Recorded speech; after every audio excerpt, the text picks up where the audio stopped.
جس کے بارے میں آپ سب جانتے ہیں کہ بہت زرخیز علاقہ ہے، بہت مردم خیز اس جگہ کی مٹی ہے، وہاں کی بولی بہت میٹھی ہے، سرائیکی بولی جو بولی جاتی ہے، اور وہاں جو مزاج ہے لوگوں کا، کیونکہ وہاں بہاولپور ایک ریاست رہ چکی ہے اور ریاست کا جو مزاج ہوتا ہے وہ نوابانہ ہوتا ہے، تو نوابانہ مزاج میں عموماً اس طرح کے جو شعر و شاعری اور ادب جو ہے وہ بہت تیزی سے پروان چڑھتا ہے۔ کئی دہائیوں سے ہم سب جانتے ہیں کہ بہاولپور کا مزاج یہ تھا کہ بر صغیر سے، پاکستان بننے سے پہلے بھی بر صغیر بھر سے جو ہے لوگ وہاں آتے تھے اور ان کو سراہا جاتا تھا، ادب نواز علاقہ تھا، ادب نواز خطہ تھا۔ اسی طرح آج جو ہمارے مہمان ہیں، ان کے آباء و اجداد نے بھی جب وہاں ہجرت کی تو ان کو وہ خطہ بہت بھایا، اور کیوں نہ بھاتا، جہاں ادب کی پروان چڑھ رہا ہو، جہاں آبیاری ہو رہی ہو ادب کی، وہیں ہمارے آج کے مہمان نے وہاں اپنی جو ہے تربیت پائی، وہیں انہوں نے اپنی پہلا شعر کہا، وہیں ان کی جو پہلی تخلیق تھی وہ نونہال میں چھپی، وہیں ان کی جو پہلا کلام تھا وہ سامنے آیا، اور ان کو پتہ چلا کہ ان کی زندگی کے مقاصد میں ایک مقصد یہ بھی ہے کہ شاید وہ ادب کی پروری بھی کریں اور اپنے آپ کو لے کر جو ہے وہ میڈیا اور دوسرے میدانوں کی طرف بھی چلیں۔ ہمارے آج کے جو مہمان ہیں، انہوں نے جب اپنی تعلیم مکمل کی تو اس وقت ان کا ایک شعری مجموعہ آ چکا تھا۔ اس کے بعد جب وہ برطانیہ تشریف لائے تو برطانیہ تشریف لانے کے بعد انہوں نے اپنے اس عمل کو جاری رکھا۔ یہ نہیں ہوا کہ اپنی فیلڈ بدل لی اور ایک فیلڈ سے دوسری فیلڈ میں آ گئے۔ صحافت، شاعری، ادب اور لکھنا پڑھنا یہی ان کے خون میں شامل تھا، اور اس کو انہوں نے کنٹینیو کیا۔ یہاں آ کر بھی انہوں نے مختلف رسائل و جرائد میں اپنا نام بلند کیا، اور جنگ اخبار سے بھی منسلک رہے، اس کے حوالے سے لکھتے رہے، اس کا ادبی صفحہ بھی بہت عرصے تک انہوں نے ہی چلایا ہے یہاں پہ۔ اس کے علاوہ جب پرنٹ میڈیا سے یہ الیکٹرانک میڈیا کی طرف گئے تو انہوں نے ایک ایسا کارنامہ انجام دیا جو میں سمجھتا ہوں کہ اب برطانیہ کی تاریخ میں صرف انہی سے منسوب ہے، اور وہ یہ کہ انہوں نے الیکٹرانک میڈیا میں پہلا ادبی پروگرام شروع کیا جو اس سے پہلے یہاں کہیں نہیں آتا تھا۔ ٹی وی پہ ادب کے حوالے سے لوگوں کو روشناس کرانے کا سہرا بھی انہی کے سر جاتا ہے۔ 4 کتابوں کے مصنف ہیں، 2 شعری مجموعے آ چکے ہیں، خوشبو، پھول، ہوا اور ہوائیں گیت گاتی ہیں۔ اس کے علاوہ انٹرویوز پر مبنی ان کی کتاب آئی ہے کامیاب لوگ، سفر نامہ مسافر لوٹ کے آنا بھی ان کا آ چکا ہے۔ 2 چیزیں جیسے میں نے آپ سے کہا کہ ایک تو بہرحال الحمدللہ ان کو یہ شرف حاصل ہے کہ انہوں نے پہلا ادبی پروگرام شروع کیا، لیکن ایک چیز اور جو میں سمجھتا ہوں کہ یہ ان کی بہت بڑی بات ہے کہ یہ اپنے حوالے سے اس کو جوڑتے نہیں ہیں، ورنہ مجھے بھی یہ بات آج ہی پتہ چلی ہے کہ محبتوں میں ہر ایک لمحہ وصال ہوگا، یہ طے ہوا تھا، بچھڑ کے بھی ایک دوسرے کا خیال ہوگا، یہ طے ہوا تھا۔ یہ مشہور غزل اور اس شعر کے خالق ہماری خوش نصیبی ہے کہ ہماری دعوت پر آج یہاں موجود ہے جناب محترم فیضان عارف صاحب۔ السلام علیکم۔ السلام علیکم۔ کیسے ہیں فیضان بھائی؟ ٹھیک ٹھاک ہیں آپ؟ خیریت سے؟ بہت شکریہ، آپ نے یاد کیا، اور بڑی اچھی بات یہ کہ آپ نے اپنے پروگرام کے آغاز میں بہاولپور کا اتنا بھرپور حوالہ دیا۔ واقعی بہاولپور بڑا مردم خیز خطہ ہے۔ ایک تو اس کی تاریخ یہ ہے کہ یہ پنجاب کا سب سے بڑا ڈویژن ہے رقبے کے اعتبار سے، اور یہ بھی بتا دوں اپنے دیکھنے والوں کو کہ جب پاکستان کے سارے صوبوں کو ملا کے 1 یونٹ بنایا گیا تھا 50 کی دہائی میں، تو مغربی پاکستان کے اس وقت 5 صوبے تھے، جن میں بہاولپور بھی ایک صوبہ تھا۔ لیکن جب یہ 1 یونٹ ٹوٹا تو مغربی پاکستان کے 5 صوبوں کی بجائے وہ 4 صوبے بنا دیے گئے، بہاولپور کو ضم کر دیا گیا پنجاب میں، اور اسی لیے اب یہ آپ سنتے ہوں گے کہ بہاولپور کے صوبے کی بحالی کی تحریک چلائی جاتی ہے۔ تو بڑی خوشحال ریاست تھی، اور نواب بہاولپور سر صادق عباسی کے بڑے اچھے تعلقات تھے، خوشگوار مراسم تھے قائد اعظم محمد علی جناح سے اور شاعر مشرق علامہ اقبال سے۔ علامہ اقبال کے بہت سارے خطوط ہیں، وظیفے کے سلسلے میں وہ ان سے رجوع کرتے تھے۔ پھر جب قائد اعظم محمد علی جناح آخری مرحلے پر تھے تحریک پاکستان کے، پاکستان کا قیام جو ہے اس کا اعلان ہو چکا تھا، تو اس وقت انہوں نے خطوط انہیں لکھے اور ذاتی طور پہ بھی ان سے کہا کہ یہ ریاست پاکستان کا حصہ بن جائے۔ تو بہاولپور پہلی ریاست تھی جو پاکستان میں شامل ہوئی۔ اور اتنی بڑی ریاست جو رقبے کے اعتبار سے پنجاب کا سب سے بڑا یعنی اب ڈویژن ہے، پہلے صوبہ ہوتا تھا ایک زمانے میں۔ پھر یہ کہ قائد اعظم جس وقت پاکستان تشریف لائے قیام پاکستان کے بعد، تو کراچی میں ان کو اپنے یعنی ہوائی اڈے سے اپنی رہائش کا تکانے کے لیے کسی شائن شان وہیکل کی یا کار کی ضرورت تھی، تو جو رولز روئس ابھی تک وہاں مقبرہ قائد اعظم کے مقبرے پہ ہے، وہ نواب بہاولپور نے ان کو تحفے میں دی تھی، اور پھر یہ کہ کئی مہینے تک پاکستان کے سرکاری ملازموں کی تنخواہیں نواب بہاولپور کے خزانے سے، یعنی یہ تو بڑی تاریخی باتیں کے اندر موجود ہیں سب چیزیں. اور ہمارے آباء و اجداد نے ہندوستان سے اس لیے ہجرت کی تھی، میرے ننیال نے، ددیال نے، کہ یہ خوشحال ریاست ہے، اور واقعی بہت خوشحال ریاست تھی. لیکن یہ جب اس کی صوبائی حیثیت ختم ہوئی، اس کے بعد سے بہت سارے مسائل، وہاں بہت ساری الجھنیں پیدا ہونا شروع ہوئیں، اور میری پرورش وہیں ہوئی ہے. اور ایک نواب بہاولپور کے زمانے کا ایک وہاں اسکول تھا جس کا نام ایس ڈی ہائی اسکول ہے، صادق ڈین ہائی اسکول، میں وہاں پڑھا. پھر اس کے بعد ایس سی کالج جو 100 سال سے زائد ہو گیا، وہاں میں نے تعلیم حاصل کی. اور وہاں آپ کو بتا دوں احمد ندیم قاسمی بھی وہیں پڑھتے رہے، منی نیازی نے بھی کچھ عرصے اسی کالج میں تعلیم حاصل کی. پھر میں نے جرنلزم کیا بہاولپور یونیورسٹی سے. اور شعر لکھنے کا آغاز میں نے بہت ابتدائی عمر میں شروع کر دیا تھا. وہ اسی سوال پہ آ رہا تھا کہ کیونکہ بہرحال نسبتیں تو کئی ہوتی ہیں. اب جو آپ کی نسبتیں ہم سے پتہ چلی ہیں ہمیں مختلف حوالوں سے، ظاہر ہے مغل بچے کی سرشت میں شامل ہوتا ہے شعر کہنا، شاید میں تو یہ سمجھتا ہوں. اچھا، آپ کے ساتھ ہوا یہ کہ آپ کو ایک ماحول بھی ملا، اور آپ بہاولپور کا اس منظرنامے میں آپ ظاہر ہے وہاں موجود تھے جہاں ماحول ہی شعر و ادب کے حوالے سے بہت قوی اور توانا تھا. تو جس وقت آپ نے ایک شعر موضوع کیا، ظاہر ایک عمر ہوتی ہے، چھوٹی عمر میں آدمی کی شعر کہتا ہے، تو کیا اس وقت منزل کا کوئی تعین کر لیا تھا کہ بس مجھے اس طرف ہی بڑھنا ہے، یا آپ نے سوچا تھا یار ایک تو روا روی میں ایک چیز ہو گئی؟ نہیں، شعر لکھنے کا آغاز میں نے جو کیا، میں آپ کو اس کا پس منظر بتاؤں کہ ہمارے مڈل اسکول میں اور ہائی اسکول میں بیت بازی کے مقابلے ہوا کرتے تھے. یہ بین الکلیاتی جو مقابلے ہوتے ہیں جس میں نظم غزل لکھنا، بیت بازی، تقریری مقابلے، مضمون نویسی، وہاں سے مہمیز میں ہوئی کہ ہمارے استاد نے ہمیں دی بانگ درا کہ بیت بازی کا مقابلہ ہونا اور اقبال کے کلام سے ہی ہونا ہے. تو ظاہر ہے بچوں کا حافظہ بہت اچھا ہوتا ہے، تو وہ بانگ درا، میں یہ تو نہیں کہتا ساری حفظ ہو گئی، لیکن بہت ساری بانگ درا جو ہے نا حفظ ہو گئی. اور مجھے یاد ہے کہ میں نے ایک شعر پڑھا کہ ایک ہوں مسلم حرم کی پاسبانی کے لیے، نیل کے ساحل سے لے کر تابہ خاک کاشغر. بالکل اندازہ نہیں تھا کہ یہ ایک ہوں ہے، یہ ایک ہوں ہے. پھر ہمارے استاد بہت اچھے تھے جو بزم ادب کے انچارج تھے، انہوں نے پھر ہمیں اقبال سمجھانا بھی شروع کیا.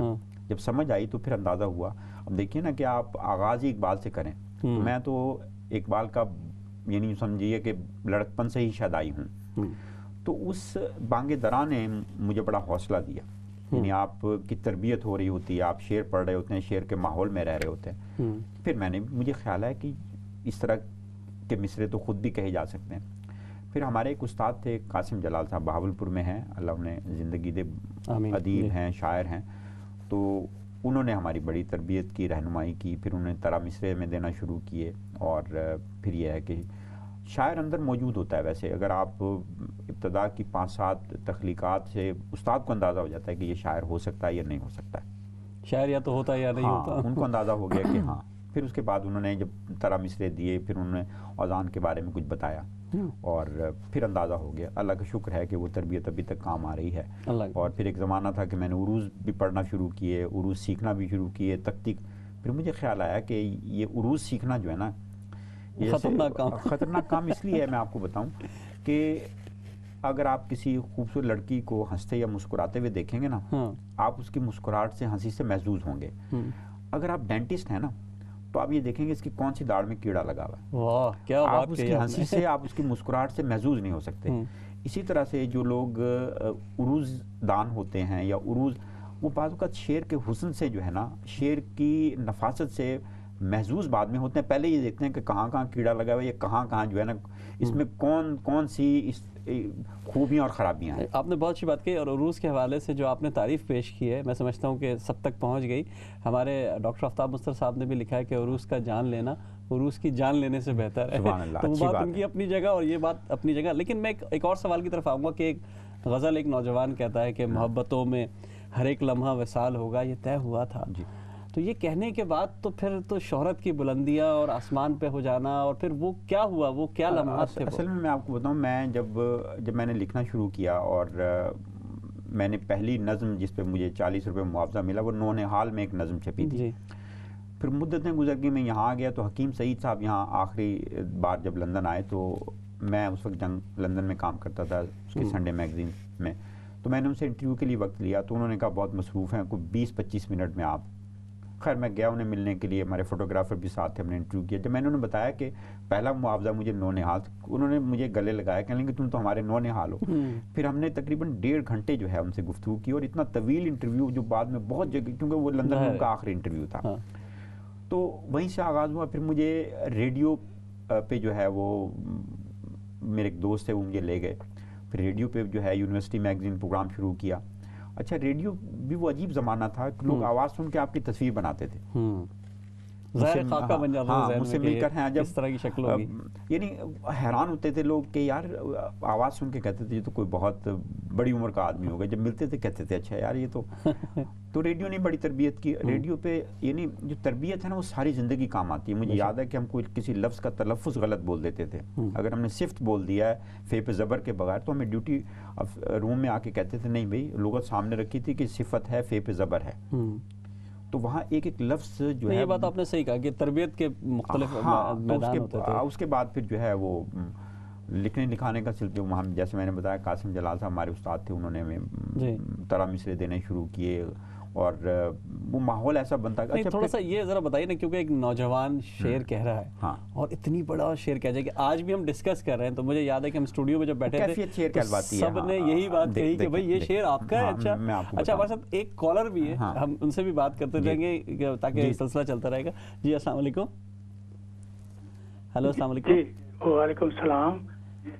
خلیل صاحب جی بہت عرصے سے ہم ان کے لیے مشتاق تھے کہ آپ سے پہلے بجم سخن سے پہلے فیضان عارف صاحب یہ شعر و شاعری کی محفل سجایا کرتے تھے جی، اور بہت سے مطلب ہے کہ بر صغیر اور ادھر کے مقامی شعراء کو لا کے سب کو مطلب یہ ہے کہ لطف اندوز کرتے رہتے تھے. تو بہت مبارک.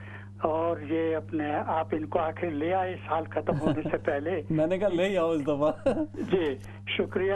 اور اپنے فیضان عارف صاحب کو مطلب ان کے کلام سننے کے مشتاق ہیں. بہت شکریہ. بہت شکریہ، بڑی عنایت آپ کی. فیضان بھائی ہم جو تذکرہ کر رہے تھے کہ غزل کے وہی پس منظر بتاؤں آپ کو. جب میں نے شعر لکھنا شروع کیا، شعر آپ کو پتہ ہے الہام جو لفظ ہم استعمال کرتے ہیں نا کہ شاعری الہام ہوتا ہے، یہ واقعی بات درست ہے. بے شک آپ بھی شعر لکھتے ہیں، اور آپ جب آپ اپنی شاعری کو وقفے کے بعد کہیں پڑھتے ہوں گے تو آپ کو اندازہ ہوتا ہے کہ یہ شعر کہلوائے ہیں کسی نے آپ سے. صحیح کہہ رہا ہے. جب میں یونیورسٹی میں تھا تو مجھے یاد ہے کہ جو پہلی غزل جو بہت گونجتی تھی وہاں، میں پہلے سال میں تھا تو وہ غزل ان دنوں میرا شعری مجموعہ بھی چھپ رہا تھا، وہ اور غزل تھی. مجھے اس کا اندازہ نہیں تھا کہ یہ اتنی مقبول ہوگی. چھپ چھپ کے محبت کو نہ بدنام کیا جائے، جو کام کیا جائے سرے عام کیا جائے. یہ بھی مشہور ہے. کیا اس کا جو شعر زیادہ تھا، وہ ظاہر ہے یونیورسٹی میں عمر کے اس حصے میں لوگ ہوتے ہیں. کیا فائدہ ہے پھر ایسی جوانی کا کہ جس میں، کیا فائدہ ہے ایسی جوانی کا کہ جس میں جب سوچ سمجھ کر ہی ہر ایک کام کیا جائے. کیا بات ہے. اچھا یہ غزل اتنی مقبول ہوئی وہ یونیورسٹی میں، جب میں جہاں کہیں جاتا تھا وہ چھپ چھپ کے محبت کو نہ بدنام، لڑکے بھی لڑکیاں بھی. اچھا پھر یہ جو غزل ہے یہ بھی میرے یونیورسٹی کے اختتام کے دنوں کی ہے، اور میں نے یہ غزل کہی تو پھر یہ غزل. اچھا میری گزارش یہ ہے کہ اگر یہ دو غزلیات ہم سن لیں آپ سے، ایک تو ظاہر محبتوں میں سنا دیتا ہوں. محبتوں میں ہر ایک لمحہ وصال ہوگا یہ طے ہوا تھا. محبتوں میں ہر ایک لمحہ وصال ہوگا یہ طے ہوا تھا. بچھڑ کے بھی ایک دوسرے کا خیال ہوگا یہ طے ہوا تھا. بچھڑ کے بھی ایک دوسرے کا خیال ہوگا یہ طے ہوا تھا. اور وہی ہوا نا بدلتے موسم میں تم نے ہم کو بھلا دیا ہے. وہی ہوا نا بدلتے موسم میں تم نے ہم کو بھلا دیا ہے. کوئی بھی رت ہو نہ چاہتوں کو زوال ہوگا یہ طے ہوا تھا. کیا بات ہے. کوئی بھی رت ہو نہ چاہتوں کو زوال ہوگا یہ طے ہوا تھا. اور یہ کیا کہ سانسیں اکھڑ گئی ہیں سفر کے آغاز سے ہی یارو. یہ کیا کہ سانسیں اکھڑ گئی ہیں سفر کے آغاز سے ہی یارو. کوئی بھی تھک کر نہ راستے میں نڈھال ہوگا یہ طے ہوا تھا. کوئی بھی تھک کر نہ راستے میں نڈھال ہوگا یہ طے ہوا تھا. اور جدا ہوئے ہیں تو کیا ہوا پھر یہی تو دستور زندگی ہے. جدا ہوئے ہیں تو کیا ہوا پھر یہی تو دستور زندگی ہے، جدائیوں میں نہ قربتوں کا ملال ہوگا، یہ طے ہوا تھا، جدائیوں میں نہ قربتوں کا ملال ہوگا، یہ طے ہوا تھا، اور چلو کہ فیضان کشتیوں کو جلا دیں گمنام ساحلوں پر، چلو کہ فیضان کشتیوں کو جلا دیں گمنام ساحلوں پر، کہ اب یہاں سے نہ واپسی کا سوال ہوگا، یہ طے ہوا تھا۔ کیا بات ہے، بہت خوبصورت، بہت خوبصورت۔ اچھا، مجھے خوشی اس بات کی ہے کہ ہمارے درمیان ایک ایسا شاعر موجود ہے جس کی، کیونکہ عموماً لوگ خیال کرتے ہیں، خواہشات ہوتی، تصور ہوتا ہے کہ میرا ایک شعر مشہور ہو جائے، ایک چیز نکل جائے۔ الحمدللہ پوری کی پوری غزل آپ کی مشہور ہے، اور اسی وجہ سے ہمارے پاس ہم نے کالز کا سلسلہ بھی ہمارا چل رہا تھا، اور ایک کال اور ہمیں لینی پڑے گی، اس کے بعد ہم اگلا سوال آپ سے لیں گے۔ جی السلام علیکم۔ السلام علیکم سر۔ وعلیکم السلام۔ حضور منان قدیر منان عرض کر رہا ہوں۔ منان صاحب کیسے ہیں آپ؟ ٹھیک ہیں، خیریت سے ہیں؟ جی ٹھیک ٹھاک، اللہ کا شکر ہے۔ فیضان بھائی کو دیکھا، آپ کی گفتگو سن رہا ہوں، جی بہت اچھی گفتگو جا رہی ہے۔ یاد ہے آپ سے میں نے کہا تھا کہ ہمارا جو جنوبی پنجاب ہے نا جی، وہ شاعروں اور گلوکاروں کے حوالے سے، بے شک، بالکل صحیح کہا آپ نے۔ فنون لطیفہ کے حوالے سے ایک زرخیز دھرتی ہے، خواجہ غلام فرید کی دھرتی۔ کیا بات ہے، کیا بات ہے، آپ نے بہت صحیح کہا منان بھائی، آپ کا بہت شکریہ، اور آپ ہمارا پروگرام دیکھتے رہیے۔ ہم اس گفتگو کے سلسلے کو آگے بڑھاتے ہیں۔ اگر منان صاحب کی گفتگو سے تھوڑا سا میں آگے بڑھاؤں بہاولپور کو، بہاولپور یعنی وہ جو ابھی آپ نے حوالہ دیا پروگرام کے آغاز میں، وہ ایک ریاست تو تھی ہی، اس ریاست نے بڑے ہی اچھے اچھے ادیب شاعر پیدا کیے۔ بہاولپور میں جو ہمارے یعنی بہت سینئرز میں ایک نام تھا شوق بہاولپوری کا، ان کا ایک شعر سناتا ہوں، آپ سنیں گے تو حیران رہ جائیں گے۔ یہ اپنے صحرا سے، یعنی بلکہ اس سے پہلے ایک اور شعر جو میں آپ کو سناؤں، یعنی بہاولپور کا جو سب سے معتبر حوالہ ہے وہ ظہور نظر صاحب کا ہے۔ اچھا، ظہور نظر صاحب کی بڑی مشہور غزلیں بھی ہوئی، دیپک راگ ہے، چاہت اپنی کاہے سنائیں تمہیں، ہم تو سلگتے ہی رہتے ہیں کیوں سلگائیں تمہیں۔ وہ نظم کے بڑے اچھے شاعر تھے، لیکن ان کی غزلیں مشہور ہوئیں۔ وہاں بھی ہم نے کمائی حلال کی روزی، وہاں بھی ہم نے کمائی حلال کی روزی، جہاں پہ فرق حرام و حلال کوئی نہ تھا۔ وہاں بھی ہم نے کمائی حلال کی روزی، جہاں پہ فرق حرام و حلال کوئی نہ تھا، اور وہ بھی شاید رو پڑے ویران کاغذ دیکھ کر، وہ بھی شاید رو پڑے ویران کاغذ دیکھ کر، میں نے اس کو آخری خط میں لکھا کچھ بھی نہیں۔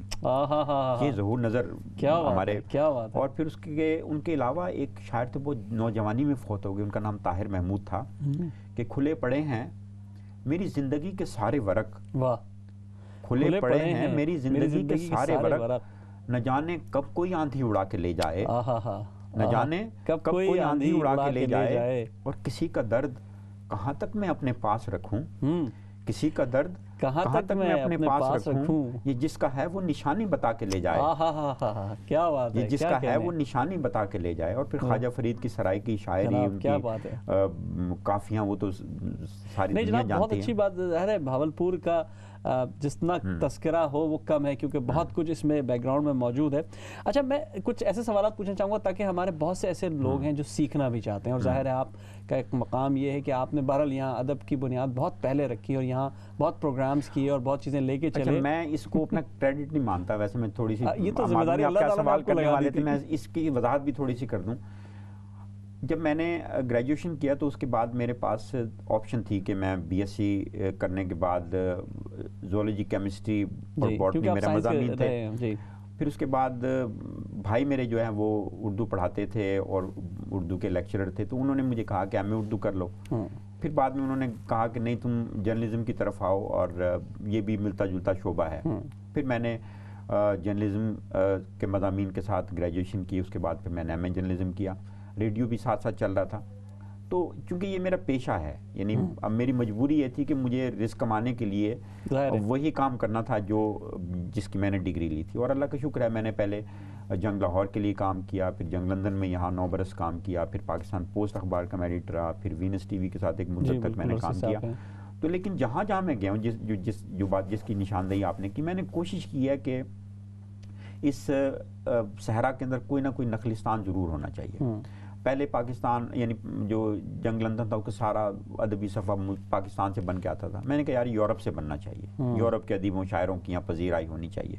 اسی طرح میں پاکستان پوسٹ میں آیا تو وہاں بھی یورپ اور برطانیہ کے شاعروں ادیبوں کو ہم نے، پھر جب میں وینس ٹی وی پہ گیا تو ہم نے مشاعرے شروع کیے اور 84 مشاعرے ہم نے کیے، اور ایک وقت آیا کہ شاعر ختم ہو گئے، مشاعرے ہوتے رہے وہ پھر ہم نے آن لائن، یعنی مجھے یاد ہے وزیر آغا حیات تھے، ہم لوگ ٹیلی فون لائن پہ، ان ندا فاضلی حیات تھے، ان کو ٹیلی فون لائن پہ انڈیا سے ہم نے، تو بڑے اچھے مشاعرے ہوئے. کبھی کبھی میں دیکھتا ہوں کہ اس کی ریکارڈنگ کچھ ہیں بھی اور کچھ نہیں بھی. اس سے ایک فائدہ یہ ہوا کہ لوگوں کو اچھی شاعری سننے کو ملی. تو میں مطلب جہاں بھی میڈیا، الیکٹرانک میڈیا اور پرنٹ میڈیا میں، تو میں نے کہا کوئی اپنے حصے کا چراغ ضرور جلا دینا چاہیے. بہت اچھی بات کی. اچھا تھوڑے سے بات کو، جیسے میں نے کہا کہ ہمارے بہت سے لوگ دیکھ رہے ہیں، ان کو چاہیے، شاعری میں رجحانات ہوتے ہیں، مختلف ہوتے ہیں، مذہبی رجحان ہے، جو ہے رومانوی رجحان آپ کہہ سکتے ہیں، یا اور مزاحمتی شاعری ہوتی ہے، مختلف رجحانات ہوتے ہیں. آپ کیا سمجھتے ہیں کہ رجحانات صحیح ہیں یا اس کی یہ بے جا قید ہے، کوئی رجحان نہیں ہوتا، بس جو موڈ میں آ رہا ہوتا ہے وہ شاعری ہوتی ہے؟ جب ابھی ہم نے ابتدا میں بات کی نا کہ شاعر ہوتا ہے یا نہیں ہوتا. جب شاعر، جب اللہ میاں یہ ودیت کرتا ہے صرف کسی کو یہ وصف، تو اس نے طے نہیں کر رکھا ہوتا کہ میں نے کیا لکھنا ہے. دیکھیے نا کہ آپ اگر 4-5 بھائی ہیں تو ضروری نہیں 4-5 بھائیوں کا میلان جو ہے میڈیا کی طرف ہو. صحیح. یا 4-5 بھائی قانون دان بننا چاہتے ہیں، ایک ہی غذا کھائی ہے انہوں نے، ایک ہی ماحول میں پرورش پائی ہے، ایک ہی طرح کی تعلیم ہے ان کی، لیکن سب کا رویہ، سب کا رجحان مختلف ہے. اسی طرح سے شاعروں کے بھی رجحانات ہیں. صحیح. کچھ لوگ ہیں جو رومان پسند ہیں، اختر شیرانی کی جیسے ہم مثال دیتے ہیں. صحیح. یا فراز کی بیشتر شاعری رومانی ہے. ہر انسان کا ایک آہنگ ہے، وہ اس آہنگ اور اس کیفیت کے مطابق شعر کہتا رہتا ہے. اب آگے کچھ فیشن بھی بن جاتا ہے نا کہ بھئی اب سب مزاحمتی شاعری کر رہے ہیں تو چلو میں بھی 2-4 چیزیں کہہ لوں، یا مذہبی شاعری کا آج کل موسم چل رہا ہے، چلو میں بھی کہہ لوں. لیکن اگر جو اس طرح کی شاعری ہوتی ہے نا، جو فیشن کے طور پہ کہی جاتی ہے، وہ واقعاتی شاعری ہوتی ہے. مثال کے طور پہ اگر کسی نے صدام حسین پہ کوئی نظم لکھی تو وہ اب اس کی کیا حیثیت ہوگی. صحیح. یا اگر کسی نے فرض کیجئے کہ ایسے کسی واقعے پہ نظم لکھی جو واقعہ 10 برس کے بعد، 20 برس کے بعد کسی کے حافظے میں نہیں ہے، تو وہ نظم یا اس سے وابستہ جو بھی تحریر ہے وہ زائل ہو گئی. اب یہ ہے کہ اس میں یونیورسل چیزیں کیا ہیں. اب دیکھیں نا، جو مزاحمتی شاعر ہیں وہ بہت کم ایسے ہیں جو سدا بہار مزاحمتی شاعر ہیں، جن کو شہباز شریف بھی پڑھتا ہے اور جن کو ہر بندہ کو دیکھ لیں، جالب کو دیکھ لیں، آج ہندوستان پاکستان ہر طرف انہی کی چیزیں پڑھی جا رہی ہیں. وہی ہے کہ شاعر تو اپنی رو میں لکھتا چلا جاتا ہے. اب پسند کرنے والوں کی مرضی ہے، دیکھنے والوں کی مرضی ہے. جیسے بہت سے گلدان سجے ہوتے ہیں کسی ڈیکوریشن کی دکان میں، تو ہر آدمی اپنی اپنی مرضی کا، اپنی اپنی پسند کا گلدان یا پھول لے آتا ہے وہاں سے. تو اسی طرح شاعر بھی ہیں، شاعر شعر کہہ رہے ہیں. اب جیسے میں شعر کہہ رہا ہوں، میری 3-4 چیزیں، اب جیسے ایک نظم ہے میری، اے باد صبا عید مبارک اسے کہنا. اے باد صبا عید مبارک اسے کہنا، یہ نظم مجھے بالکل، یعنی میرے حافظے میں نہیں تھی جب سے یہ سوشل میڈیا کا غلغلہ ہوا ہے، اور وہ اتنی گردش کر رہی ہوتی ہے، اتنی گردش کر رہی، تو مجھے اندازہ بھی نہیں تھا. اور واقعی میں اب پچھلے سال جو عید آئی، اس نظم کو میں نے یہ سوچ کے پڑھا یہ کسی کی نظم ہے. اچھا بتائیے. جب میں نے پڑھا تو مجھے خیال آیا کہ واقعی یار یہ نظم تو پتہ نہیں مجھ سے قدرت نے کیسے کہلوا لی تھی. اگر چاہیں ہمارے پاس 1 منٹ ہے، اب اس کے بریک کے بعد سنیں گے آپ سے نظم. اچھا بالکل، ہمیں بریک پہ جانا ہے. ہم گفتگو تو کر رہے ہیں آپ سے، بہت سی باتیں ابھی مزید کرنی ہے. تو خاص کر کے ہمیں شاعری میں مختلف رجحانات پہ بھی ہم نے ڈسکس کیا ہے، جو آج کل پیرامیٹرز یہاں بنے ہوئے ہیں، پاکستان میں بنے ہوئے ہیں، کیا ہونا چاہیے کیا نہیں ہونا چاہیے، سب پہ ہم آپ سے بات کریں گے. ہمیں ایک چھوٹے سے بریک پہ جانا ہے. دوستو، آپ نے دیکھا ہمارے درمیان ایک ایسی ہستی موجود ہے جو نہ صرف اپنے جو کچھ کہتے ہیں اس پر ان کو عمل بھی حاصل ہے، وہ اپنی بات کہنے کا ڈھنگ بھی جانتے ہیں. ان سے گفتگو کا سلسلہ جاری. ایک چھوٹے سے بریک پہ جا رہے ہیں، کہیں مت جائے گا. بریک کے بعد آپ سے پھر ملاقات ہوتی ہے. السلام علیکم ورحمۃ اللہ وبرکاتہ.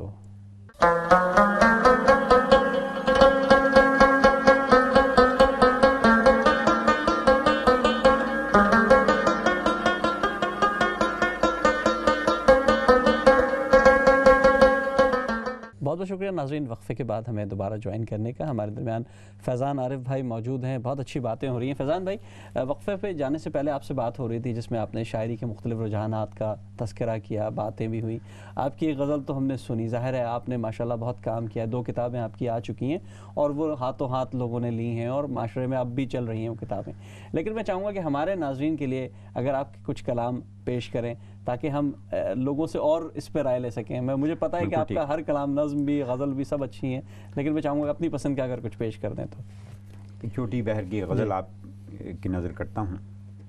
ایک ایسی زندگانی چاہیے تھی، واہ، ایک ایسی زندگانی چاہیے تھی کسی کے کام آنی چاہیے تھی. کیا بات ہے. ایک ایسی زندگانی چاہیے تھی کسی کے کام آنی چاہیے تھی. تعلق توڑنا مشکل نہیں تھا. تعلق توڑنا مشکل نہیں تھا. ذرا سی بدگمانی چاہیے تھی. کیا کہنے. تعلق توڑنا مشکل نہیں تھا. ذرا سی بدگمانی چاہیے تھی. اسے تھی دن کے راجا کی ضرورت. اسے تھی دن کے راجا کی ضرورت. مجھے راتوں کی رانی چاہیے تھی. کیا بات ہے. مجھے راتوں کی رانی چاہیے تھی. اور ہمیں جو خواب غفلت سے جگاتی ہمیں جو خواب غفلت سے جگاتی ایک ایسی نوکرانی چاہیے تھی. کیا بات ہے. ہمیں جو خواب غفلت سے جگاتی ایک ایسی نوکرانی چاہیے تھی.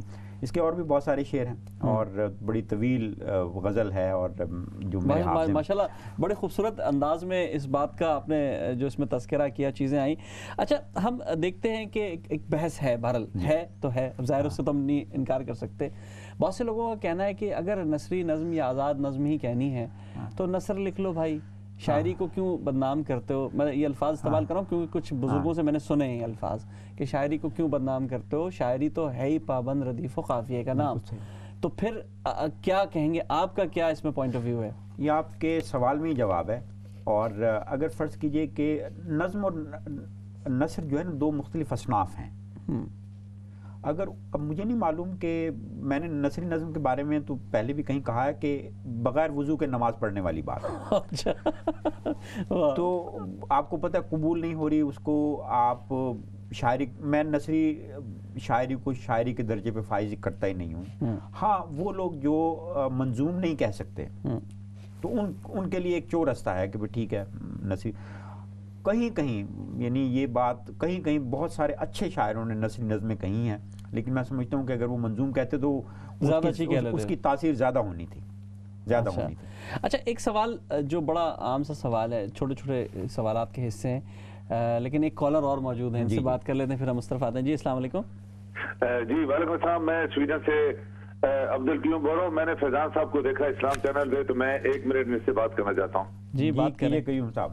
ہاں جی فیضان صاحب السلام علیکم. بڑی خوشی ہوئی آپ کو اسلام چینل پہ دیکھ کے. ویسے تو ہم آپ کو دیکھتے رہتے ہیں اور ماشاءاللہ آپ کے کئی پروگراموں میں میں کال بھی کرتا رہتا ہوں. جی مجھے یاد ہے سویڈن سے آپ ویلکم ان دس چینل. میں بس یہی اتنا ہی آپ کو سلام کرنا تھا. میں نے بڑی بہت شکریہ شکریہ, بڑی عنایت, بہت شکریہ.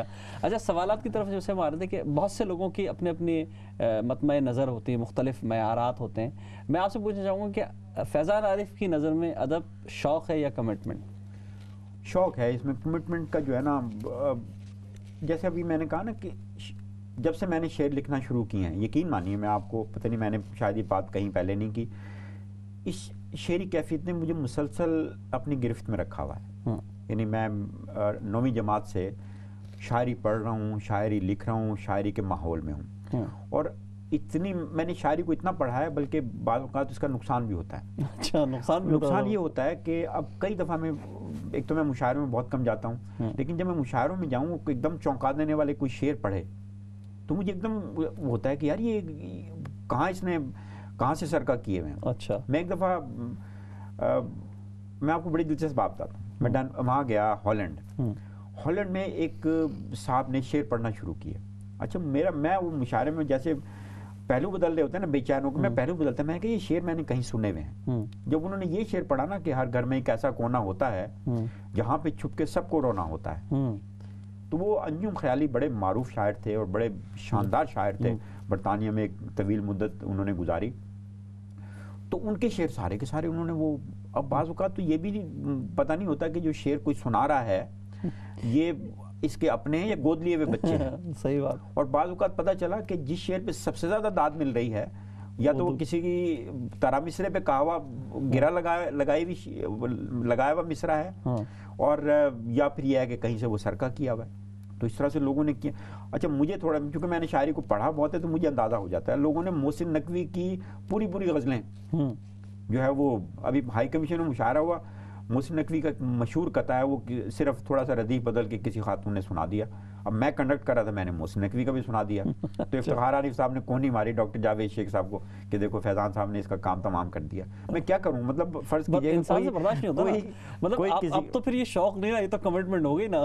ہاں یہ مجھے کیونکہ آپ تو جو بات صحیح ہے وہ آپ کہہ رہے ہیں. ہاں. اچھا فیضان میں اس سے ایک بات نکلتی ہے، ابھی آپ نے جیسے تذکرہ کیا، میں خود لگ بھگ کوئی 5 برس سے مختلف یہاں تقریبات میں اور اس میں دیکھ رہا ہوں، جا رہا ہوں، مشاعروں میں بھی آ رہا ہوں، اور میں نے دیکھا ہے بہت سے لوگوں کا، آپ کے ساتھ بھی کئی دفعہ کسی پروگرام میں ضرور ملاقات ہوئی ہماری، لیکن میں نے آپ کو بہت زیادہ برطانیہ کے یہاں مشاعروں میں آتے جاتے، تقریبات میں شعر پڑھتے، اتنے اچھے اچھے اشعار ہیں، اتنا سب کچھ کلام ہے. میں آپ کو اس کی ایک وجہ بتاؤں کہ ایک صاحب تھے، ان کی شخصیت میں کوئی اچھی خوبیاں ہوں گی اور ان کو لوگ بہت پسند کرتے تھے. تو ان سے کسی نے پوچھا کہ یار یہ تمہاری شخصیت میں یہ بڑے اچھے اچھے باتیں ہیں، یہ تم نے کہاں سے سیکھی؟ اس نے کہا جی اپنے دوستوں سے سیکھی. تو انہوں نے کہا تمہارے دوستوں میں تو کوئی بھی معقول آدمی نہیں ہے، تو تم نے ان سے کیسے سیکھ لی؟ تو اس نے کہا کہ میں نے زندگی میں ان کو دیکھا اور طے کر لیا جو یہ کام یہ کرتے ہیں میں نے نہیں کرنا. اسی طرح سے جب میں نے شعر لکھنے کا آغاز کیا، میں نے 2 باتیں طے کر لی کہ ایک تو شعر مفت نہیں سنانے اور شعر ہر جگہ نہیں سنانے. واہ. مجھے اچھی طرح یاد ہے کہ بہاولپور آرٹس کونسل نے مشاعرہ کرایا، 3-4 مشاعرے کرائے، مجھے دعوت نامہ بھیجا، میں کہ میں نے معذرت کر لی. اس کے بعد ان کا آپ کیوں نہیں آتے؟ میں نے کہا آپ دوسرے شاعروں کو پیسے دیتے ہیں. کہتے ہیں آپ تو لوکل شاعر ہیں. میں نے کہا لوکل شاعروں کو بھی کچھ پیسے دینے چاہیے. تو انہوں نے کہا چلو ٹھیک ہے، ٹوکن منی کے طور پہ 100-200 جو بھی ہے. اچھا پھر میں یونیورسٹی میں تھا 2 سال، مجھے پروفیسر کہتے رہے کہ یار شعر سناؤ. میں نے کہا سر شعر سننے تو مشاعرے میں، کلاس میں شعر نہیں سنانے. تو کہتے تمہاری تو وہ غزل چپ چپ کی وہ تو ہر جگہ مشہور ہوئی، وہی سنا دو. میں نے کہا نہیں سر مشاعرے میں. پھر ایک مشاعرہ ہوا، مرتضیٰ برلاس کمشنر تھے، تو ہمارے سارے یونیورسٹی کے استاد آئے وہاں سے، کہتے یار تم تو کیا مشاعرہ تم نے پڑھا اور یوں کر دیا وہ. میں نے کہا سر شعر مشاعرے میں سنانے. پھر میں برطانیہ آیا تو برطانیہ میں ایک زمانہ تھا بڑے اچھے اچھے مشاعرے ہوتے تھے. افتخار قیصر صاحب مجھے پہلی بار جب میں جنگ میں ان کے ساتھ کام کرتا لے کے گئے، اس میں عاشور کا ایسے اچھے اچھے شاعر اس میں، یعنی بلبل کاشمیری اس میں، عاشور کاظمی صاحب اس کے اندر، اس میں کوئی بخش لائل پوری اس کے اندر، ساقی فاروقی صاحب کے علاوہ سارے بڑے اچھے جید شاعر اس میں موجود تھے. لیکن وقت آیا کہ وہی لوگ جو بیٹھے ہوتے تھے وہاں مشاعرہ سننے والوں میں، وہ سخن فہم بھی نہیں ہوتے تھے. پھر وہ ایک وقت آیا کہ وہ شاعر بن گئے، اور شاعر بننے کے بعد انہوں نے دوسرا کام یہ کیا، اب وہ صدارت سے کم پہ راضی نہیں ہوتے ہیں. اللہ اکبر. اور آپ ان سے صرف یہ کہہ دیں نا کہ بھئی یہ سہیل زرار خلیج صاحب کی ایک تازہ غزل ہے، وہ وزن میں نہیں پڑھ سکیں گے اسے، اب وہ صدارت. تو میں نے طے کر لیا کہ مشاعروں میں، اور پھر یہ دیکھیے نا وملٹن میں مشاعرے ہو رہے ہیں، ایسٹ لندن میں، مجھے کیا ضرورت ہے میں 25 بے وزن شاعروں کو سنوں، صرف اس وجہ سے جا کے سنوں کہ مجھے اپنی ایک غزل سنانی ہے. تو آپ کی اس گفتگو سے تو مجھے لگتا ہے کہ برطانیہ میں جو اچھا ایک کال ہے، اس سے کال لے پھر بات کرتے ہیں. جی السلام علیکم. وعلیکم السلام ورحمۃ اللہ وبرکاتہ. آپ کی توسط سے فیضان بھائی سے بھی السلام علیکم. وعلیکم السلام. یہ آپ کو پتا میرے پڑوسی ہیں، کوئی 200 گز کے فاصلے پہ ان کا ٹی وی اسٹیشن ہے. اچھا. لیکن کبھی ہاں بالکل وینس تو بہت قریب. اچھا. آپ کو پتا ہے بھائی، آپ کو پتا ہے کہ میں کہاں رہتا ہوں. جی زبیری صاحب، جی مجھے علم ہے ماشاءاللہ. آپ تو بالکل ان کے کئی بار آپ نے مجھے یہاں ڈراپ کیا، کار سے ڈراپ کیا. جی. اچھا آپ فرما رہے تھے کہ بغیر وضو کے وہ بحر نہیں چلتی، شعر نہیں ہوتا. تو اگر آپ تیمم کر لیں تو پھر بھی کام چل جائے گا یا نہیں؟ زبیری صاحب نے دیکھی نا، چونکہ وہی اپنے اکاؤنٹنٹ جو ہیں وہی زبیری صاحب ہیں، تو ان کے ساتھ جنگ کے زمانے میں ہماری بڑی یاد اللہ تھی. بڑے نفیس آدمی ہیں، اللہ ان کو سلامت رکھے. تو اب دیکھیں اب لوگ تو سوال تو اٹھاتے ہیں نا. اچھا ابھی جیسے آپ نے بات کی، جو سوال میرے ذہن میں آیا کہ یعنی کہ آپ مایوس ہیں فیضان عارف؟ مایوس نہیں ہوں میں. دیکھیے اچھے اچھے مشاعرے ہوتے ہیں. ایک زمانہ تھا یہاں ہمارے دوست شاہد علی سید، انہوں نے اتنے زبردست مشاعرے کرائے، 2 عالمی مشاعرے انہوں نے کرائے لندن میں. ٹکٹ پہ مشاعرے ہوئے، لوگ 20-20 25-25 پاؤنڈ کا ٹکٹ لے کے مشاعرہ سننے کے لیے گئے. اور اس میں شاعر کون تھے؟ احمد ندیم قاسمی، احمد فراز صاحب، ضمیر جعفری، عبید اللہ علیم، یہ شاعر تھے. اور لوگ اچھے شاعروں کو سننے کے لیے آتے ہیں اور ٹکٹ خرید کے آتے ہیں، جس طرح امریکہ میں مشاعرے ہوتے ہیں. اب پاکستان ہائی کمیشن میں جب بھی مشاعرہ ہوتا ہے، اگر اس میں تھوڑا بہت ہمارا عمل دخل ہو تو ہم نے سب سے پہلا کام یہ کرنا ہوتا ہے کہ فہرست محدود کر دی. دیکھیے مشاعرہ کرتے کیوں ہیں لوگ؟ میرا معیار یہ ہے کہ وہ مشاعرہ اچھا ہوتا ہے جس میں جو آڈینس ہیں وہ مشاعرہ سننے کے بعد کہیں کہ سہیل صاحب اگلی دفعہ بھی ہم آپ کے مشاعرے میں آئیں گے. اگر آپ نے ان کو اس قدر جو ہے وہ بیزار کرنا ہے کہ اگلی دفعہ وہ کانوں کو ہاتھ لگا لیں کہ مشاعرے میں نہیں شاعری ہے کیا؟ یہ جو ہے اردو زبان و ادب کا سب سے نفیس ذریعہ اظہار ہے. صحیح بات. اگر آپ اس سے لطف اندوز کا لفظ خاص طور پہ شاعری کے لیے ہے، اگر آپ لطف اندوز نہیں ہو رہے شاعری سے، کاغذ پہ لکھی ہوئی ہے پڑھ کے اس کو یا مشاعرے میں سن کے، تو پھر اس کا مقصد کیا ہے؟ اگر آپ نے بے تکی بے وزن شاعری سننی ہے تو بھئی پہلا کام تو یہ کریں نا کہ آپ اپنا اس کے خلاف آپ کا احتجاج یہ ہے کہ آپ اس میں نہ جائیں. ان کا ایک آڈین یا ایک شاعر تو کم ہو گیا نا اس میں.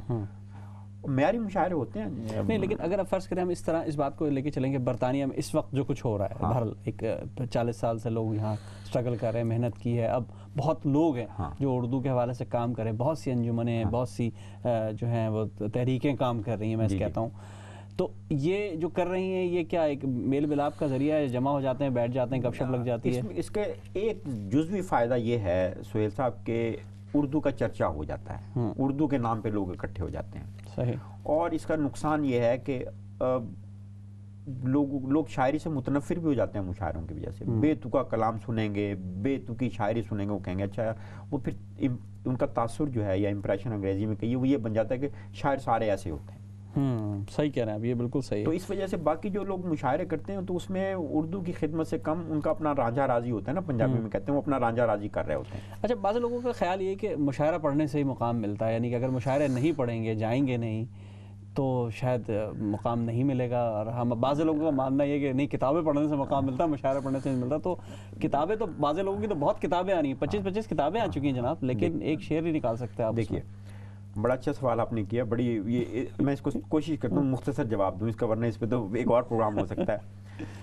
مشاعرہ جو ہے نا یہ اب دیکھیں ہمارے عہد میں جو بڑے شاعر تھے، یعنی پچھلی صدی کے اور اس صدی کے جو بڑے شاعر تھے، اقبال کے بعد لوگ فیض کا نام لیتے ہیں. اقبال اور فیض، آپ ان کی زندگی میں دیکھ لیں انہوں نے کتنے مشاعرے پڑھے. صحیح. اچھا، ان کے بعد جو بڑے شاعر جتنے بھی گزرے ہیں یا جتنے ہیں اب بھی موجود، ان میں مطلب مشاعروں کی بنیاد پہ ان کی شہرت نہیں ہوئی، ان کی شہرت ان کی شاعری کی بنیاد پہ ہوئی ہے. بالکل صحیح بات. اصل پہچان تو شاعری ہے نا، اصل پہچان تو شعر ہے، جس نے زندہ بھی رہنا ہے اور جس نے نسل در نسل آگے سفر بھی کرنا ہے. تو اگر وہ باقی جو ہے اس کی کوئی حیثیت اہمیت نہیں ہوتی. شعر جو ہے، اور کتاب بھی آپ دیکھ لیں، ابھی تک نسخہ ہائے وفا کی جو ہے نا وہ مسلسل بکتا رہتا ہے، آج بھی بک رہا ہے. اور جو خوشبو ہے یا خود کلامی ہے اس کے ابھی بھی درجنوں سینکڑوں ایڈیشن جو ہیں وہ چھپ رہے ہیں. اچھا، اس میں 2-3 چیزیں، کیونکہ وقت کی قلت ہے، میں چاہوں گا شاعری اور ادب پہ تو کافی بات ہوئی. ہم نے دیکھا کہ ایک آپ کی کتاب آئی، انٹرویوز پر مبنی کتاب تھی، کامیاب لوگ. اس میں آپ نے بہت سے اچھے لوگوں کے انٹرویو لیے ہیں. آپ نے ایدھی صاحب کا انٹرویو لیا، احمد فراز صاحب کا انٹرویو آپ کے پاس موجود ہے. آپ نے جیسے کہا کہ حکیم محمد سعید صاحب کا انٹرویو. آپ نے بہت لوگوں کے انٹرویوز کیے ہیں. تو آپ کی سمجھ میں آپ نے کیسا پایا ایک انٹرویو میں، کس انسان کو کیسا پایا؟ یعنی کہ ایدھی صاحب کا اگر میں بات کروں، ایدھی صاحب کو آپ نے کیسا پایا، یا احمد فراز کو شاعری کے لحاظ سے آپ نے ہر ایک کو اسی مقام کا پایا جس کا ہم نے ان کے ذہنوں میں خاکے بنے ہوئے ہمارے ذہنوں میں، یا کچھ تھوڑا بہت آپ نے کہا کہ انٹرویو دینے والے کے موڈ پہ بھی منحصر ہے کہ اس سے آپ کے تعلقات کی نوعیت کیا ہے، تعلقات کی نوعیت کیا ہے، یا اس سے آپ کے مراسم کی نوعیت کیا ہے، وہ کتنا کا آپ کو جانتا ہے. جیسے ابھی آپ نے مجھے یاد کیا یہاں، تو اس سے پہلے ہماری کتنی دفعہ گفتگو ہوئی کہ اگر فرض کیجئے ہماری کوئی ملاقات اس سے پہلے نہ ہوتی، ہماری گفتگو آپس میں نہ ہوتی، تو شاید اتنے آرام دہ ہو کہ ہم بات نہ کر رہے ہوتے. صحیح بات. اسی طرح سے جب آپ کسی سے بات چیت کرتے ہیں، یعنی مجھے ایدھی صاحب سے میں انٹرویو کرنے کے لیے گیا پہلی بار، تو انہوں نے کہا جی وہاں کھارا در آ جاؤ. تو میں خیر وہاں گیا. میں اچھا وہاں جا کے ایک تو حیرانی یہ ہوئی کہ وہ پرانے زمانے کی میز کرسی جن کی مطلب ٹانگیں بھی ہلنی تھی، وہ اس پہ بیٹھے کام کر رہے تھے، اور جس آدمی کے ثواب دید پہ کروڑوں اربوں روپے ہوں. تو یہی میرے لیے، پھر میں نے اسے انٹرویو کا حوالہ، پھر اس کے بعد وہ لندن آئے تو پھر میں نے ایک انٹرویو کیا، اور وہ تھوڑا سا اچھا مجھ سے وہ بات کرتے ہوئے آرام دہ ہو جاتے تھے. پھر وہ کئی باتیں ایسی بھی ہوتی تھیں، جیسے ان کی ملا عمر سے ملاقات ہوئی تھی، تو انہوں نے اس سے پہلے کہیں شاید اس کا حوالہ نہیں دیا تھا. میرے انٹرویو انہوں نے بتایا کہ میری ملا عمر سے ملاقات ہوئی، تو میں نے اسے کیا کہا. پھر وہ کئی اچھا چونکہ بہت پڑھے لکھے نہیں تھے تو سادگی میں کئی باتیں ایسی بھی کہہ دیتے تھے جو بعد میں ان کے لیے مشکل پیدا کرتی تھی. مثال کے طور پہ وہ کہتے تھے ہر مرد کو 50 سال کی عمر کے بعد ایک اور شادی کرنی چاہیے. تو اس کا پھر جواز انہوں نے یہ دیا مجھے اپنے انٹرویو میں کہ پاکستان میں جو خواتین کی تعداد زیادہ ہے، ان کو یہ بھی نہیں پتا تھا کہ تناسب کیا ہے خواتین اور مردوں کا پاکستان میں. بہرحال ان کا ایک نقطہ نظر تھا کہ 2 شادیاں کرنی چاہیے یا ایک سے زیادہ شادی کرنی چاہیے 50 برس کی عمر کے بعد. ایک تو یہ ہوگا کہ مرد کی زندگی میں رعنائی رہے گی، اور رعنائی کا لفظ نہیں انہوں نے استعمال کیا، اور دوسرا خواتین جو. تو میں نے ان سے کہا اگر فرض کیجئے کہ یہی کام آپ کا داماد بھی کرے تو پھر آپ کو کیسا لگے گا؟ اچھا جب یہ انٹرویو نہ شروع ہوا تو بلقیس دیدی نے مجھے خاص طور پہ فون کیا، کہنے لگے بیٹا تم نے بڑا اچھا سوال ان سے کیا داماد والا. اور واقعی یہ بات صحیح ہے، اگر آپ کا داماد ہی کرے تو پھر آپ کو کیسا لگے گا؟ دیکھیے نا، کئی چیزیں ہمیں اپنے ذاتی طور پہ اچھی لگتی ہیں، لیکن وہی کام آپ کے قریب کے رشتہ دار کوئی کرنے لگے، ٹھیک ہے نا. مثال کے سونی مہیوال کی بات کرتے ہیں، ٹھیک ہے نا. ہماری بیٹی اگر سونی بننے کی کوشش کرے، اس کا مہیوال کہیں سے آ جائے تو بتائیں ہمارے اوپر کیا گزرے گی. اپنے اوپر رکھ کے دیکھنا چاہیے. اچھا اس بات کو ہم دوسری طرف لے کے چلتے ہیں. آپ کیونکہ نیوز کے حوالے سے بھی ایک پروگرام کرتے ہیں اور وہ بڑا اچھا پروگرام جاتا ہے، لوگ اس کو دیکھتے ہیں. حالانکہ ایک شاعری الگ میدان ہے اور یہ الگ میدان ہے، لیکن کیونکہ آپ صحافت سے جڑے ہوئے ہیں اس لیے میں ایک سوال پوچھنا چاہوں گا آپ سے کہ سورہ حجرات میں اللہ تعالیٰ فرماتے ہیں کہ خبر کی تحقیق کر لیا کرو. لیکن آج کل ہم دیکھتے ہیں کہ بس بنا سوچے سمجھے خبریں آ رہی ہیں، یہ آ رہا ہے میڈیا میں، کچھ بنا تحقیق کی چیزیں آ رہی ہیں. کیسے دیکھتے ہیں آپ اس کو آج کے دور کے میڈیا کو؟ اس کا یہ جو ایتھکس ہے نا، جرنلسٹک ایتھکس جسے کہتے ہیں، جس میں آپ کا یہ سوال بھی ہے جس تناظر میں، اس میں تربیت جو ہے نا. لیکن مجھے ماں باپ نے کہا کہ تم ایم اے جرنلزم کرو اور اس کے بعد تم اس شعبے کی طرف جاؤ، ٹھیک ہے نا. وہ صحافی تو اس ایم اے جرنلزم کے بغیر بھی بنا جا سکتا تھا نا. یا فرض کیجئے کسی کو کہتے ہیں کہ وہ کہتے ہیں کہ تم ایم بی بی ایس کرو، اس کے بعد میڈیکل کالج میں پڑھو، اس کے بعد پھر تم ڈگری لے کے پھر تم جا کے. اب تو پاکستان کے اندر بہت سارے لوگ ایسے ہیں جو ایم بی بی ایس نہیں ہیں، ایسے لوگ ہیں جو جنہوں نے لاء نہیں کر رکھا، یا ایسے لوگ ہیں جنہوں نے ایم اے جرنلزم نہیں کر رکھا، وہ صحافی بنے پھرتے ہیں، وکیل کہلاتے ہیں اپنے آپ کو، ڈاکٹر کہلاتے ہیں.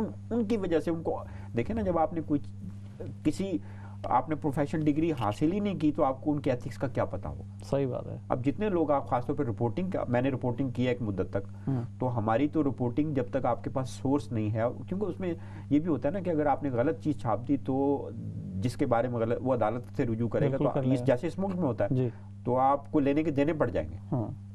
تو اب چونکہ تربیت نہیں ہے، تعلیم نہیں ہے، جو جس کا دل کیا اس نے مائک اٹھا کے جو ہے وہ رپورٹر بن گیا، جس کا دل کیا وہ شعبہ کوئی اور ہے آ کے وہ اینکر بن گئے، اور جو منہ میں آیا کہہ دیا. اور وہاں چونکہ پاکستان میں اس طرح کا ضابطہ قانون ہے نہیں کہ بغیر تحقیق کے اگر آپ نے کوئی جھوٹی خبر نشر کر دی یا چھاپ دی تو اس کا اس وجہ سے صحیح بات ہے. آپ نے بہت اچھی بات کی. اچھا فیضان بھائی، مسافر لوٹ کے آنا یہ آپ کے سفر نامے پر مبنی کتاب ہے. ہم دیکھتے ہیں کہ آپ نے سفر کیے، آپ نے مشاعرے بڑے بڑے لوگوں کے ساتھ مشاعرے پڑھے ہیں. آپ احمد فراز کے ساتھ بھی گئے، آپ مختلف افریقہ کی مختلف کنٹریز میں، ماریشس بھی گئے، آپ دنیا بھر میں آپ گئے ہیں، آپ نے پڑھے ہیں. تو یہ جو مسافر لوٹ کے آنا ہے، یہ آپ کے ادبی سفر ناموں کے حوالے سے ہے یا جرنلی ہے؟ یہ میرے مشاہدات ہیں، سفر نامہ نہیں ہے. سفر نامے کے بارے میں تو مشتاق احمد یوسفی نے بڑی اچھی بات کہی تھی کہ جب کوئی پاکستان سے خاص طور پر انہوں نے حوالہ دے کہا تھا کہ کوئی ویزا یا پاسپورٹ لینے لگے تو اس پہ پابندی لگانی چاہیے کہ واپسی پہ سفر نامہ نہیں لکھے گا اور اپنے آپ کو بد کردار ثابت نہیں کرے گا. تو اس طرح سفر نامہ نہیں ہے، مشاہدات ہیں. بلکہ وہ کتابیں بھی چھپنے والی ہے جس میں مختلف ملک ہے، جہاں جہاں میں گیا ہوں تو ان کے مشاہدات کو میں نے اکٹھا کیا ہے. اچھا انٹرویو پہ ہماری بات ہوئی کہ آپ نے احمد فراز سے بھی گفتگو کی. وہ ساقی فاروقی صاحب کا آپ کا بہت ساتھ رہے ہیں، برطانیہ میں آپ ان کے ساتھ رہے. منفرد شخصیت تھے، مزاجن مختلف تھے، مختلف لوگوں کے ساتھ مختلف رویے رہتے تھے. آپ کے ساتھ ان کا کیسا تعلق رہا؟ ساقی صاحب تو ہمارے بہت مہربان بزرگ دوست تھے. اچھا وہ جتنی شفقت میرے ساتھ نہیں، ہمارے جو گروپ سے مراد ہے ہمارے جو قریبی حلقہ احباب ہے، جس میں ڈاکٹر جاوید شیخ صاحب ہیں، یشب تمنا صاحب ہیں اور ارشد لطیف صاحب ہیں، ان کے بعد پھر سلیم فگار اور شہباز خواجہ. یہ 5-7 لوگ تھے جن کی بہت قربت تھی. اور ساقی صاحب ہم سے مل کے خوش بھی ہوتے تھے جب وہ صحت مند تھے، اور ہمیں بڑی توجہ بھی دیتے تھے. اور میں سمجھتا ہوں کہ ہماری خوش بختی ہے کہ ہم نے اتنا اچھا وقت ان کے ساتھ گزارا. نہیں بہرحال وہ بہت بڑی ہستی تھے، بہت بڑی شخصیت تھے اور بہت ایک چیز رہی. اچھا ہم دوبارہ سے تھوڑا سا برطانیہ کی طرف، وقت میرے پاس بہت کم رہ گیا، میں کلام بھی کچھ سننا چاہوں گا. ایک سوال پوچھوں گا اس کے بعد آپ سے کلام لوں گا. برطانیہ میں کام ہو رہا ہے، سب کام کر رہے ہیں، اپنی اپنی طرف کوشش کر رہے ہیں. آپ نے ایک بڑے اچھے رجحان کی طرف اشارہ کیا کہ لوگ جو پہلے ایک صف میں بیٹھے ہوتے تھے، اب آج کل صدارت اور اس طرف بھی آ رہے ہیں، لیکن کام تو ہو رہا ہے اس کے تو ہاں نہیں میں نے یہی کہا کہ اس بہانے سے اردو کا نام ہی چل رہا ہے نا آگے، اردو زبان ہے، وہ اردو شاعری ہو، اردو ادب ہو، اس کو ہی بڑھاوا فروغ مل رہا ہے. تو انشاءاللہ امید کرتے ہیں کہ آئندہ حالات بہتر ہوں گے. مطلب اس کو میں برا نہیں سمجھتا. ٹھیک ہے، معیار جب ہوتا ہے نا، معیار تو دیکھیے جب زوال آتا ہے نا تو سب چیزیں اس کی لپیٹ میں آتی ہیں. صحیح. یہ نہیں ہو سکتا کہ کسی ملک اور قوم پہ زوال آئے تو اس کی عدلیہ اس سے محفوظ رہے، اس کے صحافی اس سے محفوظ رہیں، اس کے ادیب شاعر اس سے محفوظ رہیں. اب ملاوٹ تو ہر جگہ ہو رہی ہے نا، اگر ملاوٹ ہو رہی ہے تو شاعری میں بھی تو ملاوٹ ہو رہی ہے. نہیں تو کیا آپ سمجھتے ہیں کہ پاکستان میں بھی یہی ہو رہا ہے؟ وہاں بھی بہت منفی رجحانات چل رہے ہیں؟ نہیں، وہاں دیکھیں دو درجے ہیں. ایک ہے بہت سارے لوگ ہیں جو مشہور ہو جاتے ہیں، لوگ سمجھتے ہیں جو مشہور ہو گئے وہی بڑے شاعر ادیب ہیں. ہاں یہ بہت اچھی بات کہی آپ نے. بہت سارے ادیب شاعر ایسے ہیں جو مشہور نہیں ہیں لیکن اتنے اچھے ادیب شاعر ہیں کہ وہ ان کا کلام اگر آپ مشہور ادیبوں کے ساتھ رکھیں تو ان کا چراغ بجھ جائے. بہت اچھی بات کی. فیضان بھائی وقت ہمارے پاس کم ہے، میں چاہوں گا آخر میں اگر کچھ کلام تھوڑا بہت 2-3 منٹ ہے میرے پاس. وہی غزل جو آپ کہہ رہے تھے وہ سنا دیتا ہوں میں آپ کو. چھپ چھپ کے محبت کو نہ بدنام کیا جائے. واہ. چھپ چھپ کے محبت کو نہ بدنام کیا جائے، جو کام کیا جائے سر عام کیا جائے. جو کام کیا جائے سر عام کیا جائے. کیا فائدہ ہے ایسی جوانی کا کہ جس میں کیا فائدہ ہے ایسی جوانی کا کہ جس میں جب سوچ سمجھ کر ہی ہر ایک کام کیا جائے. جب سوچ سمجھ کر ہی ہر ایک کام کیا جائے. اور یہ تو میرے حرفوں کا تقاضا ہے میری دوست، یہ تو میرے حرفوں کا تقاضا ہے میری دوست، جو شعر لکھا جائے تیرے نام کیا جائے. پھر پڑھیے گا بھائی. یہ تو میرے حرفوں کا تقاضا ہے میری دوست، جو شعر لکھا جائے تیرے نام کیا جائے. فیضان یہ دنیا تو ہے بازار کی صورت، فیضان یہ دنیا تو ہے بازار کی صورت، ہے کس کو خبر کل کسے نیلام کیا جائے. ہے کس کو خبر کل کسے نیلام کیا جائے. چھپ چھپ کے محبت کو نہ بدنام کیا جائے، جو کام کیا جائے سر عام کیا جائے. بہت شکریہ فیضان بھائی. آخر میں میں چاہوں گا کہ کوئی پیغام دینا چاہیں گے اگر آپ. پیغام یہ ہے کہ جو لوگ شعر لکھ رہے ہیں نا، ان سے میری گزارش ہے، چونکہ آپ کا جو پروگرام جو ہے یہ شاعری اور سخن سے متعلق ہے، کہ ہمارے لوگ یہ سمجھتے ہیں کہ شاعری جو ہے نا یہ آسان ذریعہ شناخت ہے، اس لیے وہ تک بندی کر کے مشاعروں میں آگے لوگ اچھا یہ شاعر ہے. برے شاعر ہونے سے اچھا سخن فہم ہونا زیادہ اہمیت رکھتا ہے. جس شخص کو شعر کا ادراک نہیں ہے، جس شخص کو اچھے برے شعر کی تمیز نہیں ہے، وہ کبھی بھی اچھا شاعر نہیں ہو سکتا. سب سے پہلے تو انہیں تمیز ہونی چاہیے کہ اچھا برا شعر ہے کیا. باقی شہرت وورت تو یہ ہے نا، یہ کانفرنس اٹینڈ کر لی، اپنے اوپر مقالے لکھوا لیے، زندہ شعر نے رہ جانا. صحیح. اور بعض اوقات مجھے بڑی اچھی بات محسن بھوپالی نے کہی، کہنے لگے یہ کسی ہفت روزے گمنام ہفت روزے میں میرے 2 شعر چھپے تھے اور آج تک وہ گردش کر رہے ہیں کہ نارنگی سیاستیں دوران تو دیکھیے، منزل انہیں ملی جو شریک سفر نہ تھے.